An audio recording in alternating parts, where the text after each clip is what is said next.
Texas A&M at number 10. Sure, I've been down on the Aggies, but their only loss is to a team that I'll have much higher in this poll. Sure, they've got deficiencies on the defensive side of the ball, but there is no perfect team in the SEC or the country this year. A&M will still cause a lot of trouble down the stretch beginning Saturday. Hint, hint.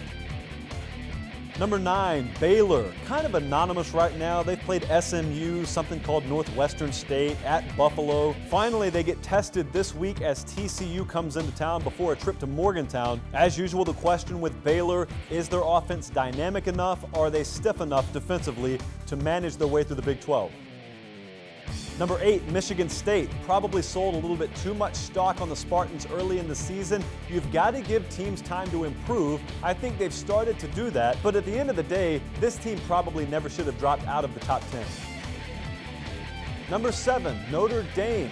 They've showed you they can win with offense this year. Saturday, they showed you they can win with defense still as they top Stanford. Get past North Carolina this weekend at home, and then a trip is on deck to Tallahassee, Florida to take on the Seminoles.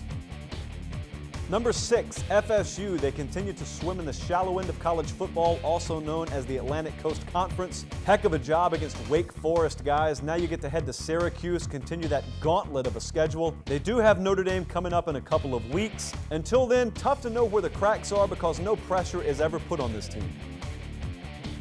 Number 6, Ole Miss, bumping them up a few spots, not quite bathing in the Rebel Kool-Aid as much as the national media is, and that's because of two things. Number 1, offensive line remains a concern, as does quarterback play as a result of that. Number 2, I question whether this team is mentally tough enough to play consistently winning football every week. We won't have to wait too long to see if they can, though. Saturday is a huge letdown spot on the road at A&M. Oklahoma at number 4. Not really dropping the Sooners despite the loss because I don't see more than 3 teams out there that I would pick against Oklahoma. End of discussion. Alabama at number 3. Not really dropping the Crimson Tide too far after a loss because I see no more than 2 teams I'd pick out there against Alabama today. Once again, end of discussion. Auburn at number 2.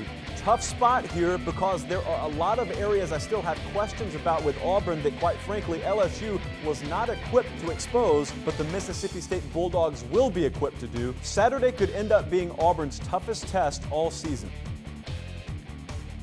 Number 1, Mississippi State. You mean to tell me that in a year where the SEC West is as deep as it's ever been, a team from Mississippi, more famous for the noise they make than the play they produce on the field, is at the top of the heap? Well, yes, Josh, I do. Bulldogs number 1, at least for a week. Enjoy it, State.